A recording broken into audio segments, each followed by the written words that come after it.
शेवटी जिल्हा परिषद पंचायतीची निवडणूक कशासाठी आहे?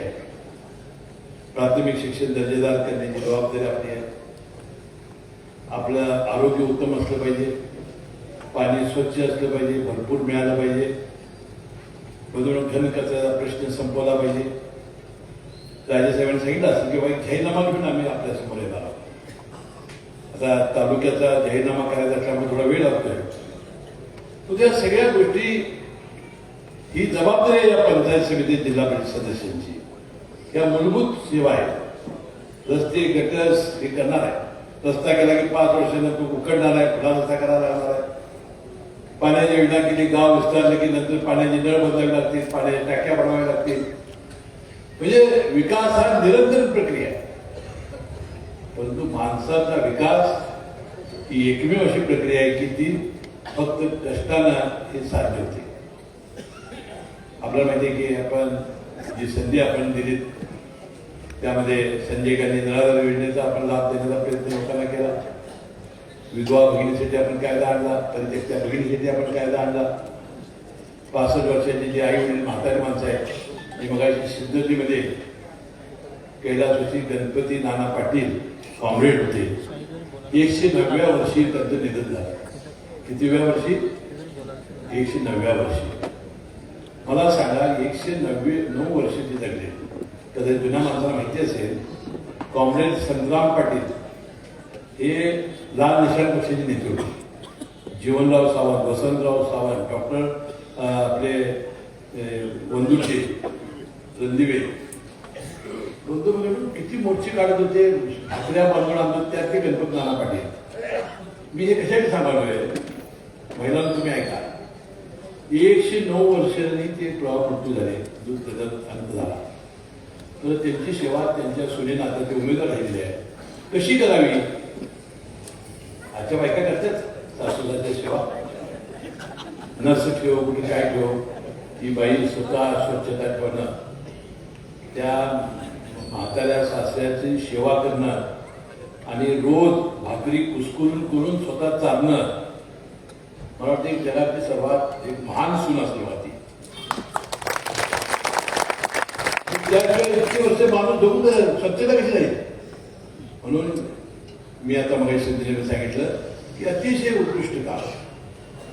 मग हे 65 वर्षाची म्हातारी माणसं जी आहेत, मी मग सांगत होतो संजय गांधीचं श्रावण नावाची योजना आपण आणली. म्हणून कोण बघते? खरं सांगावं, आपण आई वडिलांना बघतो काय, सासूला बघतो काय, सासऱ्याला बघतो काय? म्हातारं झालं की कामांना गेला असतो. असं करू नका. मग यासाठी आपण श्रावण नावाची योजना आणली.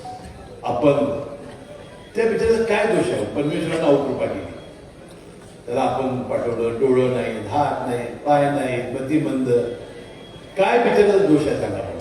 जन्माला गाठला, जन्माला गाठला तर आई वडिलांना वाढवलंच पाहिजे त्याला. आणि यासाठी आपण अपंगाची योजना आणली आणि सगळ्यांना दिलासा देण्याचा प्रयत्न या निमित्ताने झाला. मोफत औषध आणि औषधोपचारामध्ये देवेंद्र फडणवीस साहेबांनी दिलं. मी तुम्हाला अतिशय विश्वासानं सांगतो की गरीब माणसाला पैसा नाही म्हणून उपचार नाही, असं तुम्हाला एकही उदाहरण या राज्यामध्ये दाखवता येणार नाही. एकही उदाहरण. या धर्मादाय दवाखान्यातून मोफत ऑपरेशन करायचं असेल, महात्मा फुले जीवनदायी 1.5 लाख रुपयाची होती, तर ती 5 लाखाची फडणवीस साहेबांनी केली. नरेंद्र मोदी साहेबांची आयुष्यमान भारत योजना आहे आणि कोल्हापूरच्या सगळ्या मोठ्या दवाखान्यामध्ये आहे. मी तुम्हाला विश्वास देतो की एकाही दवाखान्यात कुचराई केली त्याचं लायसन्स रद्द करून ती योजना रद्द करू आम्ही. तुम्हाला आता हृदयविकार काय करायचं गरीबांना? हृदयविकार, मेंदू, मनका, कॅन्सर, किडनी, लिव्हर, ब्रेन, लाखो रुपये लागतात एका वेळेला. घरं, दारं, जमिनी, सोनं, नाणं, शेती विकूचा एवढ्या पैशांची जोडणी होत नाही.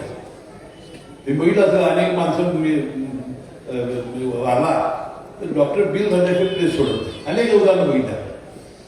म्हणून ह्या युतीच्या काळात देवेंद्र फडणवीस साहेबांच्या नेतृत्वाखाली अनेक आरोग्याच्या उत्तम सुविधा आपल्याला या घरं, पंतप्रधान आवास, काय स्वप्न असतं रमाई योजना 2.5 लाख रुपयाची. आता रमाई योजनेचे वैशिष्ट्य असं आहे, ही दलितांची योजना आहे.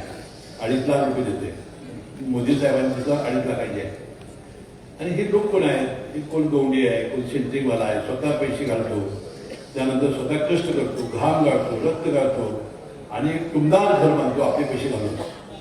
आणि त्याच्या उद्घाटनाला तर आमच्या कार्यकर्ता किती आनंद होतो. स्वतःचा हक्काचं छत असावं ते त्याचं स्वप्न पूर्ण होते. आणि मग उद्घाटन केल्यानंतर त्याची पत्नी धर्मपत्नी बर्शिल कट्ट्यावर जेवण करते.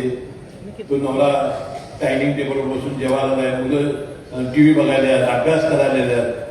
हे नुसतं घर होत नाही, पूर्ण कुटुंबच बदलून जाते. या सगळ्या योजना मोदी साहेबांनी आणल्या आणि यासाठी त्या राबवल्या. त्या जात पात तत्पंत धत त्यांनी काही बघितलं नाही. जो पात्र आहे त्याला ही योजना दिली. आणि म्हणून मी सांगतो की आपण या गोष्टीकडे लक्ष दिलं पाहिजे. या योजना आपल्याकडून कशा आल्या लक्ष दिलं पाहिजे. आणि कालच आपण प्रजासत्ताक दिन आपण साजरा केला. डॉक्टर बाबासाहेब आंबेडकरांनी ही देशाला एक जगातली सुंदर घटना आपल्या देशाला दिली आणि लोकांना देशाचं मालक केलं. आणि त्यांनी एका मताचा अधिकार त्या अंबानी आणि त्या अडाणीच्या पोरग्याला दिला आणि तुम्हाला सुद्धा एका मताचा अधिकार दिला. भेदभाव ठेवला नाही त्यांनी. आणि आपण देशाचे मालक झालो. आणि एक मताचा किती मोठा हे आहे हे बघितलं आपण या निवडणुकीत. एकेका मतानं पराभव झाले, एकेका मतानं जिंकून आलेले. म्हणजे एका मताचं तुमच्या किती मोल आहे. आणि म्हणून कुठल्याही भावनेच्या आधारे, कुठल्या जुन्या वैबंधाच्या आधारे आपण न विसरता या निवडणुकीमध्ये आपण सगळ्यांनी एकजुटीनं माझा राजेसाहेबांचा आणि संजय बाबांची एकच यामध्ये आहे. आणि आज ही शपथ घालायला आम्ही हनुमान मंदिरासमोर आलेलो आहोत की तुम्हाला आम्ही शपथ घालतो की तुम्ही पूर्णपणानं आपण सर्वांनी एकजूट होऊन आपण या तिन्ही उमेदवारांना प्रचंड मताने विजयी करावं. Success doesn't happen by chance. It is designed, engineered, and built.